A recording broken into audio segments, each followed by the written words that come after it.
Hello friends, स्वागत है आप सभी का अपने यूट्यूब चैनल प्रूफ कर पर। तो सभी लोग आ जाएंगे। सभी लोगों का दिल खोल के स्वागत है भैया। सभी लोग आ जाओ, क्लास आपकी स्टार्ट हो चुकी है। सभी लोग आ जाएंगे और एक बार बताएंगे क्या मेरी आवाज़ सही आ रही है। सभी लोग बताएं। चलते हैं, क्लास को करते हैं स्टार्ट। तो सभी लोग शेयर कर देंगे एक बार। सभी लोग शेयर कर दीजिए, फिर क्लास। सभी लोग शेयर करते रहो भाई। चलिए, तो अभी तक हमने जो पढ़े थे वो महान विचारक के बारे में पढ़ लिया था, जो महान दार्शनिक हुए हैं, शिक्षा शास्त्री हुए हैं, उनके बारे में पढ़ लिया था। जैसे कि रविन्द्रनाथ टैगोर हैं, स्वामी विवेकानंद हैं, इनके बारे में पढ़ लिया था। अब हम आगे पढ़ेंगे महात्मा गांधी के बारे में। किन के बारे में पढ़ेंगे? तो भैया महात्मा गांधी के बारे में पढ़ेंगे। यहाँ पर हम पढ़ते हैं महात्मा गांधी का जन्म कब हुआ था। तो भाई देखो, यहाँ पर महात्मा गांधी का जन्म 2 अक्टूबर 1969 में हुआ था। कब हुआ था? 1969 में। कहाँ पर हुआ था? तो यहाँ पर अगर आपको दिख सके तो देख सकते हैं आप। यहाँ पर 1969 को गुजरात में कठियाड़ के पोरबंदर नाम के नगर में हुआ था। ठीक है, दिया गया है।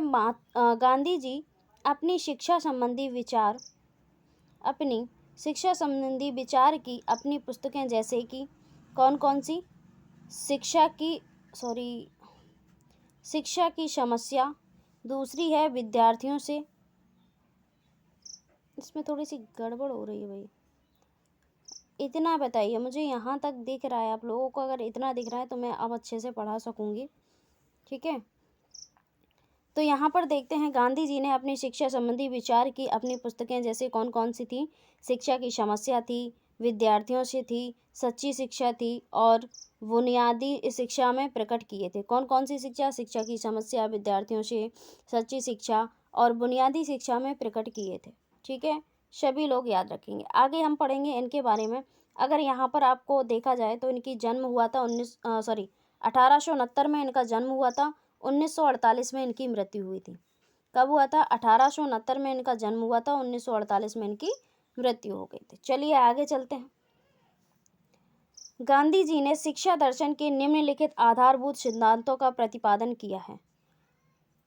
यहाँ पर देखते हैं, 7 से 14 वर्ष के बालकों के लिए निःशुल्क और अनिवार्य शिक्षा की व्यवस्था की जानी चाहिए।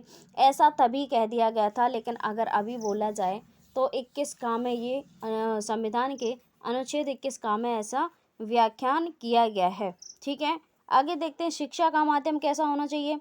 उन्होंने कहा था शिक्षा का माध्यम मातृभाषा में होना चाहिए। और क्या कहा था? शिक्षा का उद्देश्य बालक में मानवीय गुणों का विकास करना होना चाहिए।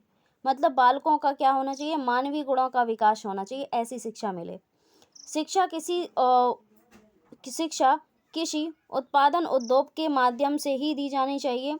बालक की शिक्षा की व्यवस्था इस प्रकार की जानी चाहिए कि वह शिक्षा समाप्त करके किसी रोजगार में लग सके। किस में लग सके? किसी रोजगार में लग सके, ऐसा उन्होंने कहा था। गांधी जी के अनुसार शिक्षा का अर्थ बालक और मनुष्य के शरीर, मस्तिष्क और आत्मा से पाए जाने वाले सर्वोत्तम गुणों का चतुर्मुखी विकास है। कैसा विकास है? सर्वोत्तम गुणों का चतुर्मुखी विकास है, ऐसा उन्होंने कहा था। ठीक है, आगे देखते हैं। गांधी जी के अनुसार शिक्षा का उद्देश्य जीविकोपार्जन, संस्कृति का विकास, शारीरिक, मानसिक तथा आध्यात्मिक विकास, चरित्र का विकास, मुक्ति तथा आत्मानुभूति का होना चाहिए। ऐसा किसने कहा था? तो हमारे जो महान विचारक रहे हैं, शिक्षा शास्त्री रहे हैं, महात्मा गांधी जी, उनके द्वारा ऐसा बोला गया था। ठीक है, सभी लोग याद रखेंगे। अब हम यहाँ से पढ़ने वाले हैं जो पाश्चात्य विचारक थे, जो वेस्टर्न थिंकर थे, उनके बारे में हम बात करेंगे। वहाँ पर देखते हैं कि कौन कौन से विचारक आते हैं, इनका कौन कौन सी पुस्तक लिखी हैं, कौन कौन से इन्होंने विचार दिए हैं, इन सब के बारे में अब हम आगे पढ़ने वाले हैं। तो सबसे पहले देखते हैं कौन से महान विचारक हैं। तो सबसे पहले हैं प्लेटो। आपके कौन आते हैं? प्लेटो आते हैं। प्लेटो के बारे में पढ़ते हैं। इनका जन्म 427 ईसा पूर्व में एथेंस के अत्यंत ही समृद्ध परिवार में हुआ। दूसरा पॉइंट दिया गया, प्लेटो द्वारा रचित प्रमुख ग्रंथ कौन कौन से हैं? तो पहला ग्रंथ है इनका एपोलॉजी, दूसरा है क्राइटो, तीसरा है फिडो, और चौथा है आपका रिपब्लिक, और पांचवा है आपका द लॉज। क्या है? The laws. ठीक है, सभी लोग याद रखना, ये इनके 5 ग्रंथ हैं, सभी लोग याद रखेंगे। आगे देखते हैं प्लेटो के अनुसार। प्लेटो के अनुसार क्या है? शिक्षा से मेरा अभिप्राय उस प्रशिक्षण से है जो बालकों में सद्गुण की प्रारंभिक प्रवृत्तियों का उचित आदतों द्वारा विकास के लिए दिया जाता है। यह हमें निरंतर उन वस्तुओं से घृणा करना सिखाता है जिनसे हमें घृणा करनी चाहिए। मेरे विचार से यही वास्तविक शिक्षा है। उन्होंने ऐसा कहा है, उनका मतलब है शिक्षा के द्वारा, मतलब शिक्षा ऐसी शिक्षा होना चाहिए जो कि बालकों में क्या होना चाहिए? सद्गुण की प्रारंभिक प्रवृत्तियों का मतलब आदतें आए उनके अंदर। ठीक है, साथ ही साथ क्या हो? निरंतर वस्तुओं से घृणा करना सिखाता है, ऐसा भी उन्होंने कहा है, जिनमें हमें घृणा करनी चाहिए। मेरे से यही वास्तविक शिक्षा है। उनका कहना ये है कि जो बालकों में सद्गुण की प्रारंभिक प्रवृत्ति है और उनकी उचित आदतों का विकास के लिए दिया जाता है, ऐसा उनका मानना है। आगे देखते हैं, प्लेटो ने शिक्षा के 2 प्रमुख उद्देश्य बताए हैं। कौन कौन से बताए हैं प्लेटो ने? तो एक बताई है व्यक्तिक उद्देश्य, दूसरा दिया गया है सामाजिक उद्देश्य। अब देखते हैं प्लेटो के अनुसार शिक्षा के अन्य उद्देश्य इस प्रकार हैं। कौन कौन से हैं? तो पहला है यहाँ पर सहयोगी तथा सामुदायिक जीवन की भावना का विकास। दूसरा दिया गया नागरिक कुशलता का विकास। तीसरा है संतुलित व्यक्तित्व का निर्माण। और चौथा है विवेक का विकास। पांचवा दिया गया बालकों को सामंजस्य जीवन व्यतीत करने के लिए तैयार करना। ठीक है, तो यहाँ पर इन्होंने अन्य कितने दिए हैं? उद्देश्य के प्रकार बताए हैं, तो 5 प्रकार के उद्देश्य बताए हैं। ठीक है, उद्देश्य के कितने प्रकार बताए हैं? 5 बताए हैं, सभी लोग याद रखेंगे। आगे देखते हैं, प्लेटो के अनुसार शिक्षा के प्रकार कितने हैं? तो शिक्षा के प्रकार इन्होंने 3 बताए हैं।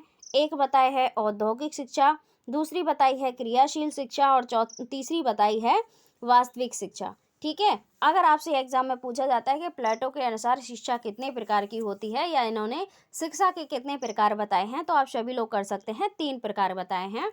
अगर डिटेल पूछ लिया जाए तो आप कर सकते हैं औद्योगिक शिक्षा, क्रियाशील शिक्षा और वास्तविक शिक्षा। ठीक है, ये तीनों लिखेंगे। शिक्षा के 3 आधार हैं। कौन कौन से आधार हैं जिनसे पाठ्यक्रम का निर्धारण होता है? तो कैसे? एक होती है प्रारंभिक शिक्षा, दूसरी होती है माध्यमिक शिक्षा और तीसरी होती है उच्च शिक्षा। 3 प्रकार के इन्होंने आधार भी बताए हैं। आगे देखते हैं प्लेटो का योगदान कैसा रहा है, किन किन क्षेत्रों में, शिक्षा के क्षेत्रों में अगर बात करें तो क्या योगदान रहा है उसके बारे में बात करते हैं। तो उसने मतलब प्लेटो ने सभी के लिए शिक्षा के समान अवसर प्रदान किए हैं। कैसे अवसर? एकदम मतलब चाहे कोई हिंदू हो, मुस्लिम हो, सिख हो, ईसाई हो, कोई भी हो, लेकिन उसके लिए क्या हो? समान अवसर प्रदान किए गए हैं। यहाँ पर दूसरा पॉइंट देखते हैं, उनके अनुसार शिक्षा का उद्देश्य व्यक्तित्व का संतुलित विकास करना है। कैसा है? व्यक्तित्व का संतुलित, यानी कि जीवन में संतुलन हो, व्यक्तित्व का संतुलन हो, शारीरिक, नैतिक, है ना, इस तरीके का विकास होना चाहिए बालिक का। तीसरा पॉइंट दिया गया है, शिक्षा का कार्य सत्यम, शिवम तथा सुंदरम जैसे मूल्यों को प्राप्त करना है। यह अति महत्वपूर्ण तत्व है, ऐसा इन्होंने कहा है। आगे देखते हैं, चौथा पॉइंट देखते हैं, उन्होंने शारीरिक शिक्षा को महत्वपूर्ण स्थान प्रदान किया है। शारीरिक शिक्षा को कैसा स्थान दिया है? महत्वपूर्ण स्थान बताया है, जो शारीरिक शिक्षा होती है उसको। ठीक है, आगे देखते हैं, प्लेटो ने स्त्री शिक्षा को आवश्यक बताया है। स्त्री शिक्षा को मतलब स्त्री को भी शिक्षा देना आवश्यक हो गई है, ऐसा कहा गया है। छठवां देख लेते हैं, प्लेटो ने औद्योगिक शिक्षा की उन्नति के लिए प्रयास किया है। किसके लिए प्रयास किया है? तो प्लेटो ने औद्योगिक शिक्षा की उन्नति के लिए प्रयास किया है। इस पॉइंट को आप लोग नोट करके रखेंगे, क्योंकि कई बार पूछा जा सकता है ये एग्जाम में। ठीक है, चलो आगे चलते हैं। अभी हमने प्लेटो के बारे में पढ़ा, अब पढ़ेंगे हम रूसो के बारे में। तो रूसो के बारे में यहाँ पर देखते हैं,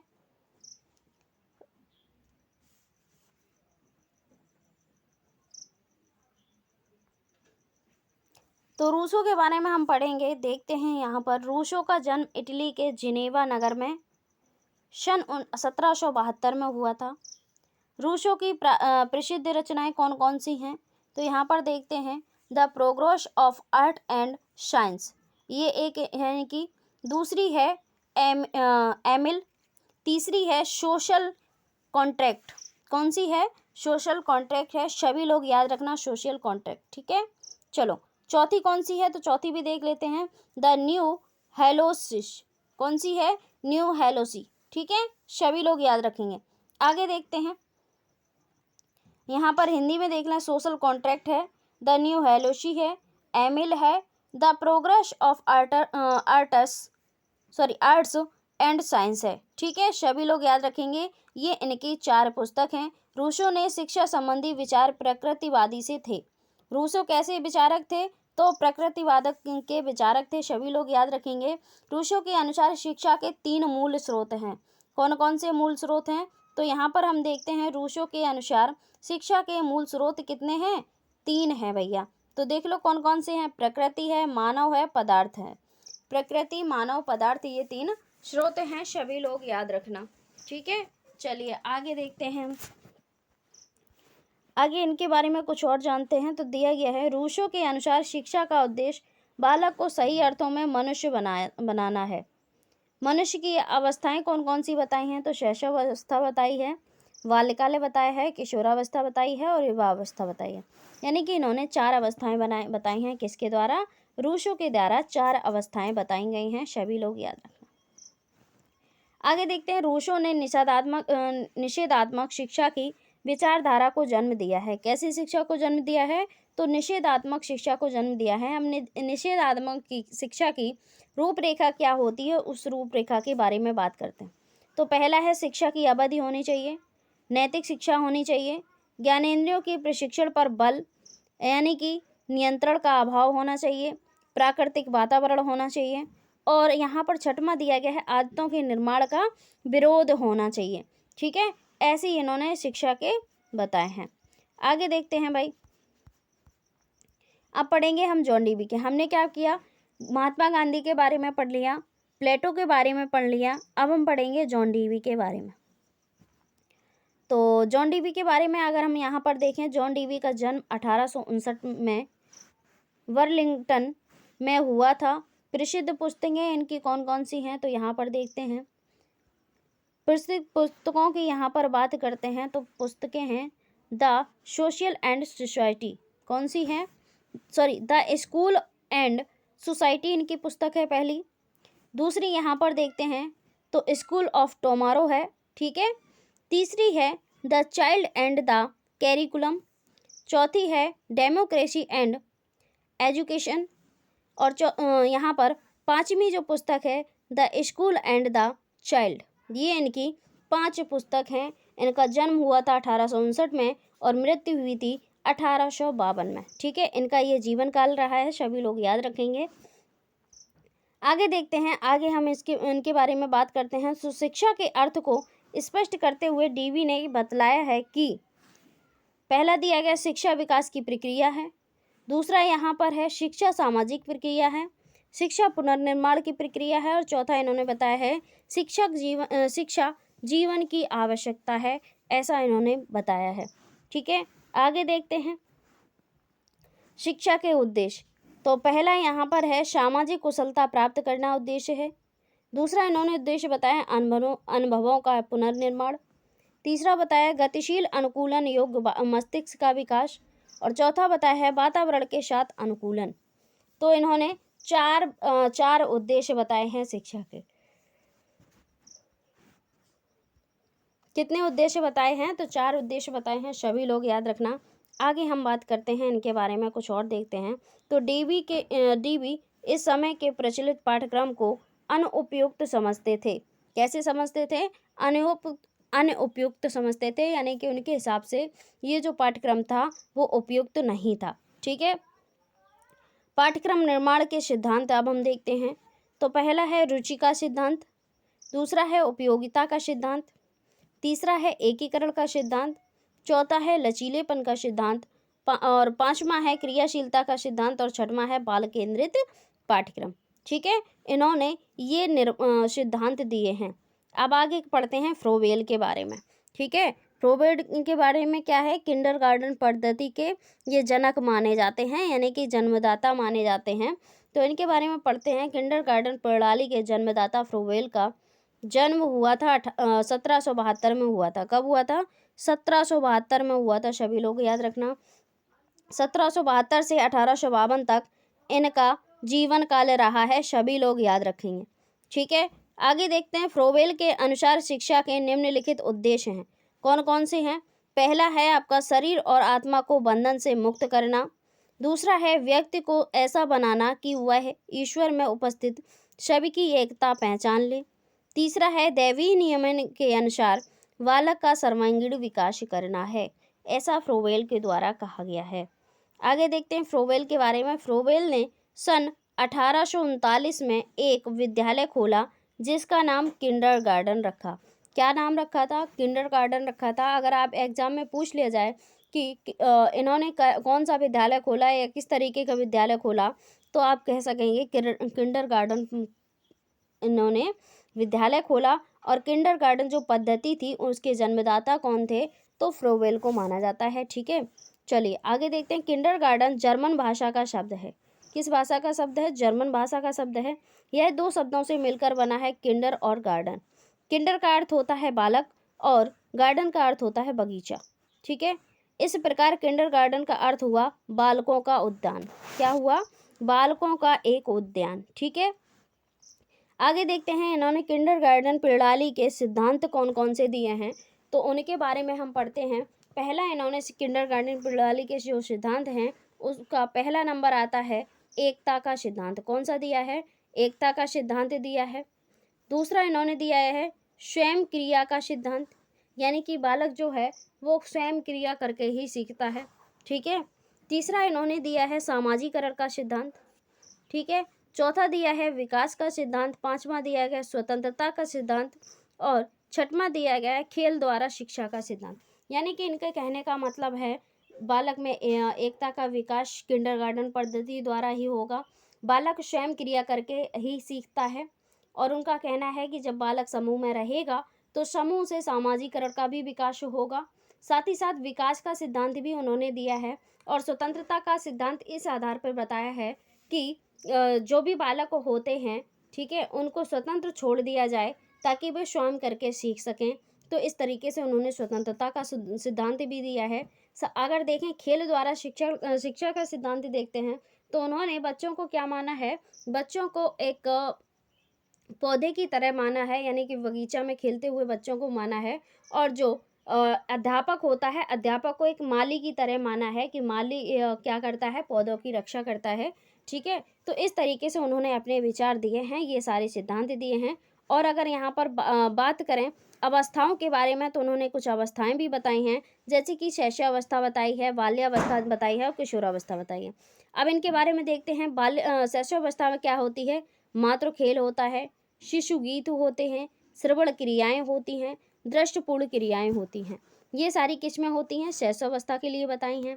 बाल्यावस्था में संगीत बताया है, बाल व्यापार बताया है, उपहारों से मुक्त बताया है।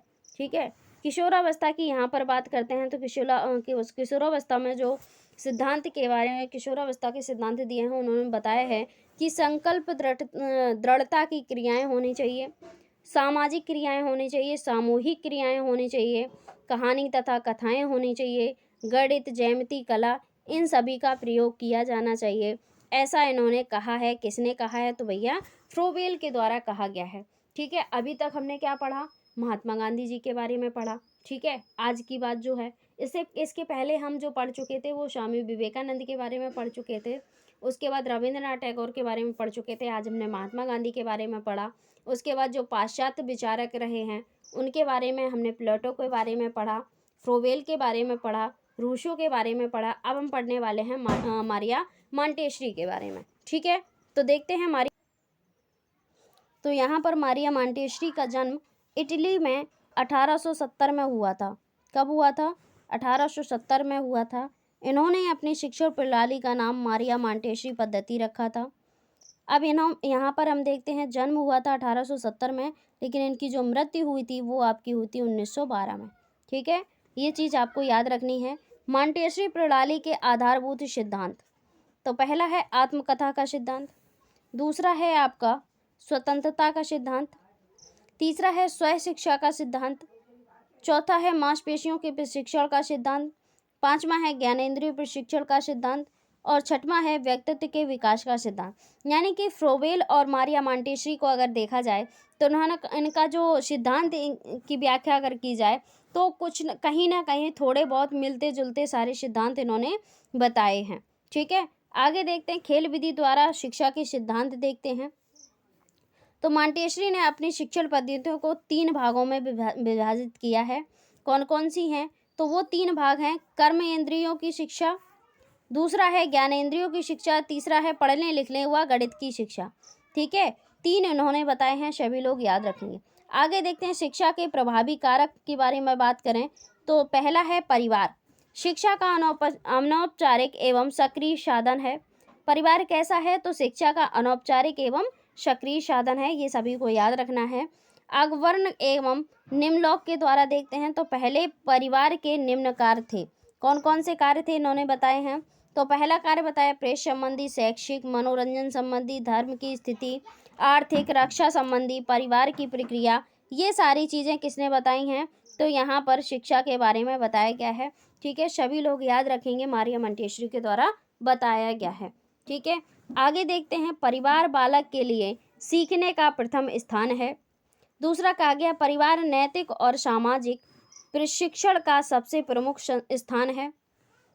तीसरा है बालक घर में ही रहकर अनुकूलन का पाठ सीखता है।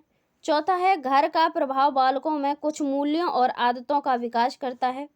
और यहाँ पर और कुछ पॉइंट दिए गए हैं, उनको नोट देखते हैं। आप सभी लोग नोट डाउन करते रहिएगा और साथ ही साथ शेयर करती रहिए भाई। ठीक है, सभी लोग नोट डाउन भी करेंगे और शेयर भी करेंगे, क्योंकि ये क्लास आपकी काफ़ी इम्पोर्टेंट है। भले ही आपको पढ़ने में थोड़ा अजीब लगता है, क्योंकि काफ़ी लोगों की आदत होती है ऑब्जेक्टिव प्रश्न करने की, है ना। तो ऑब्जेक्टिव के साथ साथ ये भी पढ़ो, क्योंकि थ्योरी भी लिखने को आएगी आपकी। तो यहाँ पर देखते हैं बालक परिवार के सामाजिक जीवन में रहकर जो भी अनुभव प्राप्त करता है वह सामाजिक व्यवहार का आधार होता है। फिर है घर का वातावरण बालक में मानसिक व भावात्मक प्रवृत्ति का निर्माण करता है। तो यहाँ पर देखते हैं घर का जो वातावरण होता है, घर का वातावरण बालक में मानसिक व भावात्मक प्रवृत्ति का निर्माण करता है। आगे पॉइंट देखते हैं परिवार बालकों में प्रेम की शिक्षा, सहयोग की शिक्षा, निस्वार्थ की शिक्षा, परोपकार की शिक्षा, सहिष्णुता की शिक्षा, कर्तव्य पालन की शिक्षा, आज्ञा पालन व अनुशासन की शिक्षा, व्यवहारिक शिक्षा तथा व्यक्तित्व का विकास जैसी शिक्षा प्रदान करता है। कौन करता है? तो परिवार करता है। सभी लोग याद रखना, ये सारी शिक्षाएं कहाँ से मिलती हैं? परिवार से मिलती हैं। अब हम पढ़ते हैं समाज के बारे में। तो समाज कैसा है? शिक्षा तथा समाज का अटूट संबंध है, यानी अटूट संबंध है। कैसा संबंध है? अटूट संबंध है। प्रत्येक समाज अपनी आवश्यकताओं, आकांक्षाओं तथा आदर्शों के सामने रखते हुए शिक्षा प्रक्रिया को इस प्रकार नियोजित करता है कि वह अपने आदर्शों को प्राप्त कर ले तथा इस समाज के सभी व्यक्तियों उपयोगी नागरिक बन जाएं। कैसे? उपयोगी नागरिक बन जाएं। सभी लोग याद रखना। आगे देखते हैं समाज की शैक्षिक विकास की में भूमिका देखते हैं। समाज की शैक्षिक विकास में क्या ऐसी भूमिका रहती है, उसके बारे में जानने का प्रयास करते हैं। तो पहला पॉइंट देखते हैं विद्यालयों की शिक्षा। दूसरा है शिक्षा पर नियंत्रण। तीसरा है सार्वभौमिक शिक्षा की व्यवस्था। चौथा है व्यावसायिक तथा औद्योगिक शिक्षा की व्यवस्था। चौथा है प्रौढ़ शिक्षा। और पांचवा है तत्कालीन परिस्थितियों के अनुरूप शिक्षा के उद्देश्यों का निर्धारण। और आगे देखते हैं पाठ्यक्रम का निर्माण है और विद्यालयों के लिए धन की व्यवस्था। ठीक है, ये सारे क्या हैं? शैक्षिक शिक्षा में। ठीक है, ये सब क्या है? समाज की शैक्षिक विकास में भूमिका निभाते हैं। ठीक है, आगे देखते हैं समाज की विशेषता। समाज की विशेषता क्या है? आवश्यकता, मान्यता, मूल्य शिक्षा में व्यवस्थित करके ही उद्देश्य का निर्धारण किया जाता है। इसी कारण शिक्षा को क्या कहा गया है? सामाजिक प्रक्रिया का दर्जा कहा गया है। ठीक है, सभी लोग याद रखेंगे। ठीक है भाई, तो बताइए भाई आज की क्लास कैसी लगी? सभी लोग कमेंट करके बताएंगे आज की क्लास कैसी लगी। ठीक है, तो अब भाई चलते हैं। मेरी तरफ से सभी को राधे राधे, राम राम। सभी लोग स्वस्थ रहिए, मस्त रहिए। कल से आपकी सारी क्लासें विधिवत रूप से होंगी हो सकता है सुबह की क्लास थोड़ी टाइम टेबल ना हो पाए, लेकिन फिर भी आपकी ईवीएस की क्लास कल या परसों से डेली स्टार्ट हो जाएगी। ईवीएस की क्लास भी करिए, ठीक है। सीडीपी की क्लास भी आपकी उसी टाइम पे होगी, साथ ही साथ आपकी भारतीय समाज की भी क्लास होती रहेगी। और भी जो क्लासें हैं वो कल से आपकी टाइम टेबल से स्टार्ट हो जाएंगी, ठीक है। कल छुट्टियां ख़त्म हैं सारी। फिर आपके डीएलएड सेकेंड सेमेस्टर वाले जो लोग हैं उनके लिए भी है, फर्स्ट सेमेस्टर की भी क्लासें स्टार्ट हो जाएंगी, ठीक है। बस थोड़ा सा समय दीजिए, उसके साथ साथ आप सभी को कोऑपरेट चाहिए, ठीक है। सभी लोग कोऑपरेट करते रहेंगे। फिर मिलते हैं अगली क्लास में शाम को सीडीपी की क्लास में, ठीक है। तब तक के लिए सभी को राधे राधे, राम राम भैया मेरी तरफ से, ठीक है। अपने और अपने घर वालों का ख्याल रखिए, इतनी ज़्यादा मिठाई मत खाइए कि पता चले खांसी जुकाम हो जाए, बुखार आ जाए, फिर दवाई लेनी पड़े, ठीक है भाई। अब चलते हैं, सभी को राधे राधे, राम राम, जय श्री कृष्णा, वंदे मातरम।